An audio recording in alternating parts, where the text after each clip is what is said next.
Johnny master rape కేసులో మరో twist నెలకొంది. పోలీసులకు ఇచ్చిన స్టేట్మెంట్లో బాధితురాలు కీలక విషయాలు వెల్లడించింది. జానీ మాస్టర్ భార్య కూడా తనను వేధించిందంటోంది బాధితురాలు. అతని కోరిక తీర్చకపోతే బలవంతంగా దాడికి తెగబడేవాడంటోంది. వేధింపులు భరించలేక బయటకు వెళ్ళి వేరే పని చేసుకుంటుంటే భార్యాభర్తలు ఇంటికి వచ్చి దాడి చేశారంటూ బాధితురాలు ఆరోపిస్తోంది. ఎఫ్ఐఆర్లో జానీ మాస్టర్ గురించి నమ్మలేని నిజాలు చెప్పింది బాధితురాలు. ఢీ షో ద్వారా జానీ మాస్టర్తో తనకు పరిచయం ఏర్పడిందంటుంది బాధితురాలు. ఓ రోజు జానీ అసిస్టెంట్ కొరియోగ్రాఫర్ అవకాశం ఇచ్చారంటోంది బాధితురాలు. జానీ మాస్టర్ దగ్గర జాయిన్ అయిన రోజు నుంచి ప్రతిసారి తన సెక్స్ కోరిక తీర్చమంటూ వేధించేవాడంటూ బాధితురాలు ఆరోపిస్తోంది. కోరిక తీర్చకుంటే ఇండస్ట్రీలో ఒక్క ఆఫర్ కూడా రానివ్వకుండా చేస్తానంటూ బెదిరించాడంటోంది బాధితురాలు. షూటింగ్ జరుగుతున్న టైంలో తన వ్యాన్లోకి వచ్చి తన ప్యాంట్ జిప్ తీసి తనపై బలవంతం చేశాడంటూ బాధితురాలు ఆరోపించింది. తాను నో చెప్పేసరికి తన తలను అద్దం కేసి కొట్టేవాడంటూ బాధితురాలు చెప్తోంది.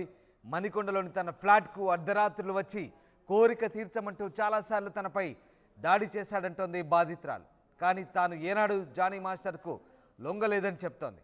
మతం మార్చుకొని పెళ్లి చేసుకోవాలంటూ కూడా బలవంత పెట్టాడంటూ బాధితురాలు ఆరోపిస్తోంది. తనను శారీరకంగా మానసికంగా వేధించిన జానీ మాస్టర్పై కఠిన చర్యలు తీసుకోవాలంటూ బాధితురాలు కోరుతోంది. ఇక జానీ మాస్టర్పై ఇప్పటికే ఐపీసీ 376, 323, 506 సెక్షన్ల కింద కేసు నమోదైంది. రేప్ అలాగే బెదిరించడం లాంటి సెక్షన్ల కింద ఈ కేసులు నమోదయ్యాయి.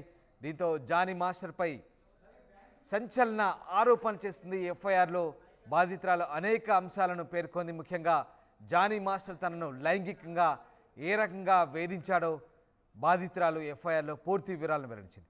మా ప్రతినిధి పెట్రిషియా జైన్ అవుతున్నారు. పెట్రిషియా, జానీ మాస్టర్ సంబంధించిన సంచలన అంశాలు వెలుగు చూస్తున్నాయి. ఎఫ్ఐఆర్లో అనేక అంశాలను బాధితురాలు పేర్కొంది. ఇంకా ఏ అంశాలను బాధితురాలు చెప్తోంది? జానీ మాస్టర్ రేప్ కేసులో ట్విస్ట్ అని చెప్పొచ్చు. పోలీసులకు ఇచ్చిన స్టేట్మెంట్ ప్రకారం నిన్న లేడీ మహిళా పోలీసులు స్టేట్మెంట్ తీసుకుంటాం అయితే జరిగింది. కీలక విషయాలు అయితే పూర్తిగా వెల్లడించడం అయితే జరిగింది. జానీ మాస్టర్ భార్య కూడా అనేక సార్లు నన్ను వేధించింది, చాలా సార్లు కొట్టింది నన్ను అంటూ తను చెప్పడం అయితే జరిగింది. అదే విధంగా అతని కోరికలు తీర్చాలంటూ వేధించిండు నన్ను చాలా సార్లు. ఒకవైపు వేధింపులు లేక నేను ఇండివిజువల్ గా పని చేసుకున్నప్పటికీ కూడా భార్యాభర్తలు ఇద్దరు వచ్చి ఇంటికి వచ్చి దాడి చేశారు, అనేక సార్లు నన్ను కొట్టారని చెప్తున్నారు. ఒకవైపు కూడా ఈ స్టేట్మెంట్ లో నమ్మలేని నిజాలు అయితే బయటకు వస్తున్నాయి. ఒకవైపు జానీ మాస్టర్ కి ఒక రెస్పెక్టబుల్ ఫీల్డ్ లో పనిచేస్తున్నప్పటికీ కూడా నమ్మలేని నిజాలు అయితే బయటకు వెలుగులోకి వస్తున్నాయి. ఒక రోజు నాకు కాల్ వచ్చిందండి అంటూ బాధితురాలు చెప్పడం అయితే జరిగింది. అసిస్టెంట్ కొరియోగ్రాఫర్ లాగా కాల్ వచ్చింది. ఆ తర్వాత జానీ మాస్టర్ నుంచి జాయిన్ అవుతారా అంటూ వాళ్ళ అసిస్టెంట్స్ అడగడం జరిగింది. నేను జాయిన్ అవ్వాను, కానీ ప్రతిసారి క్యారీ వన్ నన్ను వేధించేవాడు. కోరిక తీర్చాలి, సెక్షువల్ డిజైర్ కోసం నువ్వు నన్ను కోరికలు తీర్చకపోతే నీకు ఆఫర్లు లేకుండా చేస్తానంటూ నేను మైనర్ ఉన్న టైం అప్పటి నుంచి కూడా నన్ను వేధింపులకి గురి చేశారు. షూటింగ్ ఎప్పుడైతే స్పాట్ లో షూటింగ్ జరుగుతున్న సమయంలో కూడా నా పైన లైంగిక వేధింపులకు పాల్పడ్డారు, రేప్ అటెంప్ట్ చేశారు. నేను నో చెప్పినప్పటికీ కూడా నా తల పగలగొట్టాడు. ఒక రోజు వచ్చి ప్యాంటు జిప్పు తీసి మరి అత్యాచారానికి పాల్పడ్డాడు అంటూ పూర్తిగా అయితే చెప్తుంది. ఒకవైపు కూడా బాధితురాలు ఇంటికి అర్ధరాత్రి వేళ వచ్చి కారు ఎక్కువ అని అడగడం, కోరిక తీర్చమని చెప్పడము. అదే విధంగా నేను ఏనాడు కూడా లొంగలేను, నేను నో చెప్పినప్పటికీ కూడా నా వినకుండా అనేక సార్లు నన్ను కొట్టాడు.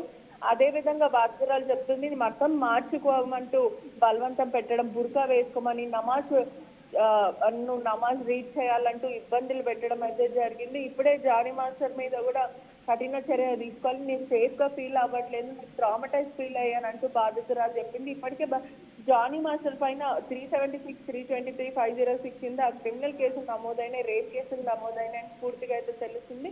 ఒకవైపు కూడా సంచలన నిజాలు అయితే బయటకు వస్తున్నాయి. అంటే జానీ మాస్టర్ ఒక నేషనల్ అవార్డ్ ఆయన చేస్తున్న ఏదైతే స్టార్డమ్ కి అంటే ఎవరైతే బడా హీరోస్ ఉన్నారో వాళ్ళకి చేసిన కొరియోగ్రాఫర్స్ కానీ ఒక హ్యూజ్ ఫ్యాన్ బేస్ ఉన్న వ్యక్తి, సొసైటీలో అంత రెస్పెక్ట్ఫుల్ ఉన్న వ్యక్తి ఒక మహిళ సిగ్గిడ్చి చెప్పింది అని అంటే ఆలోచించాల్సిన విషయం అని చెప్పొచ్చు. అదే విధంగా కూడా ఇప్పటికీ ఆ మహిళ ఇచ్చిన స్టేట్మెంట్ మాత్రం అంటే 1 వర్జన్ మాత్రమే మనం విన్నాము. మరో 2వ వర్జన్ జానీ మాస్టర్ నుంచి వినాలి అని చెప్పి పూర్తిగా మీడియా మిత్రులే కానీ పోలీసులు ఇక్కడ మరొక కొత్త ట్విస్ట్ కనబడుతోంది. జానీ మాస్టర్ భార్య కూడా తనను వేధించిందంటోంది. అతని కోరిక తీర్చకపోతే బలవంతంగా దాడికి తెగబడేవారంటూ చెప్తోంది. వేధింపులు భరించలేక బయటకు వెళ్దామన్నా కూడా కుదరలేదు. ప్రతిరోజు జైన్ అయిన డే 1 నుంచి కూడా తనపై లైంగికంగా వేధించారని చెప్తోంది. ఏంటి మరి దీనికి సంబంధించి పోలీసులు ఎలా స్పందించే అవకాశం ఉంది? ముఖ్యంగా జానీ మాస్టర్ భార్య అంశం కూడా ఇందులో ప్రస్తావించారు కాబట్టి ఏ రకమైనటువంటి దర్యాప్తు జరిగే అవకాశం ఉంది?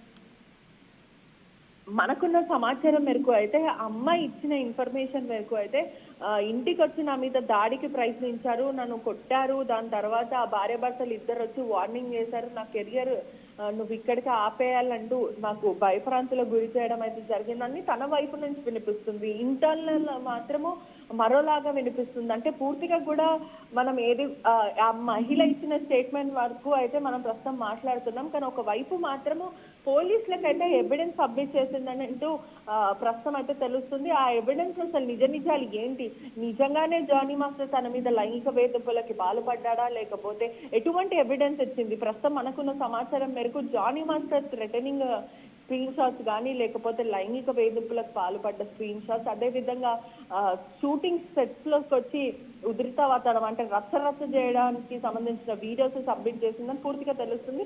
పోలీసులు దీని మీద మరి కొన్ని రోజుల తర్వాత ప్రెస్ మీట్ పెడతారా లేకపోతే పూర్తిగా ఎవిడెన్స్ అంతా కూడా సేకరించిన తర్వాత జానీ మాస్టర్ నిందితుడుగా భావిస్తారా లేకపోతే ఇంకేంటి అనేది ఆసక్తిగా ఉంది. అదేవిధంగా తెలుసుకోవాల్సిన విషయం కూడా చాలా ఉందని చెప్పొచ్చు. ఎందుకంటే ఇప్పటి వరకు కూడా మనం ఒక్కటే వర్జన్, ఏదైతే ఆ అమ్మాయి చెప్పిన వర్జన్, తన కంప్లైంట్ లో పేర్కొన్న వర్జన్ మాత్రమే మనం ఇప్పటి వరకు చూసాం. నిన్న కూడా జానీ మాస్టర్ తోని మాట్లాడటానికి మీడియా మిత్రులు అనేక సార్లు ప్రయత్నించినప్పటికీ కూడా అసలు 3 ఫోన్లు స్విచ్ ఆఫ్ వస్తున్నాయి. అదే విధంగా కూడా వాళ్ళ వైఫ్ ఫోన్ కూడా స్విచ్ ఆఫ్ వస్తుంది.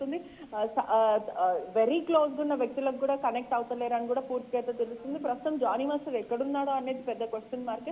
ఇప్పటి వరకు జానీ మాస్టర్ ఎవరికి కూడా అందుబాటులో రాలేడని తెలుస్తుంది. మరోవైపు అయితే జనసేన వేటు వేయడం అయితే జరిగింది. జనసేన మోటో కూడా అమ్మాయిలకి రెస్పెక్ట్ ఇవ్వడము, ఎటువంటి ఆడవాళ్ళకి ఆడపక్షపాతేవాళ్ళు అని కూడా పూర్తిగా అయితే తెలుస్తుంది.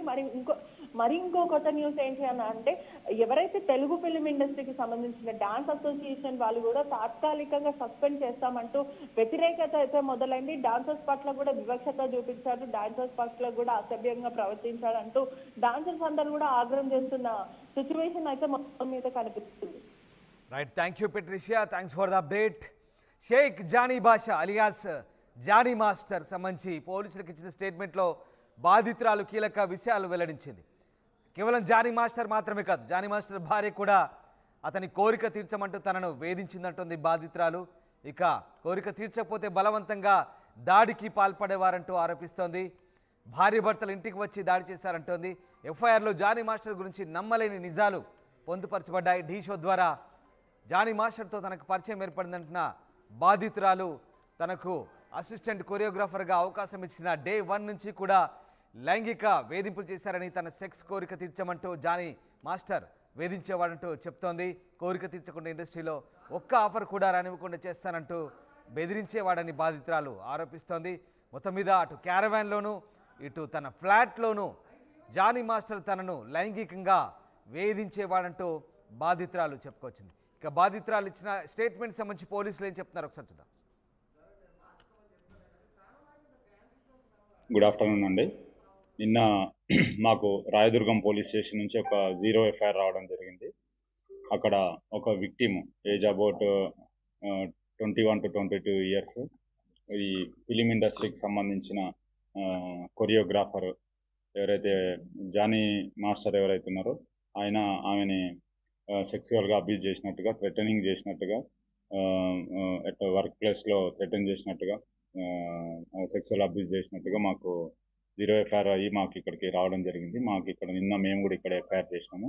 దాంట్లో ఇన్వెస్టిగేషన్ చేస్తున్నాము. యాజ్ పర్ ఇన్వెస్టిగేషన్ వచ్చిన ఎవిడెన్స్ని బట్టి ఫర్దర్గా ప్రొసీడ్ అవుతాము. దీంట్లో విక్టిమ్ ఎవరైతే ఉన్నారో విక్టిమ్ ఎగ్జామిన్ చేయాల్సి ఉంది, ఎవిడెన్స్ కలెక్ట్ చేయాల్సి ఉంది. As per evidence collected evidence further investigation proceed అవుతాం. అదే వర్క్ ప్లేస్లో సో సెక్సువల్ అబ్యూజ్ చేసినట్టుగా, తర్వాత థ్రెటన్ చేసినట్టుగా కంప్లైంట్ ఇవ్వడం జరిగింది. దాన్ని బేస్ చేసుకొని మేము ఇన్వెస్టిగేషన్ చేస్తాం. అది ఇన్వెస్టిగేషన్లో భాగంగా చేస్తాం. ముందుగా ఎవిడెన్స్ కలెక్ట్ చేసుకొని ఆ ఎవిడెన్స్ బేస్ చేసుకొని ఏముందో ఫర్దర్గా ప్రొసీడ్ అవుతాం. లేదు, ముందు మేము ఎవిడెన్స్ కావాలి కదా, విక్టిమ్ ఇచ్చే ఎవిడెన్స్ని బట్టి ఆమె స్టేట్మెంట్ని బట్టి ఏముంది అంటే చూస్తాం. Thank you. వచ్చినారు ప్రజెంట్ లేనని చెప్తున్నారు. అవుట్ ఆఫ్ స్టేషన్ అన్నా వస్తానని చెప్తున్నారు. చేస్తున్నాం యాజ్ పర్ ప్రొసీజర్ ఏముందో అది చేస్తాం.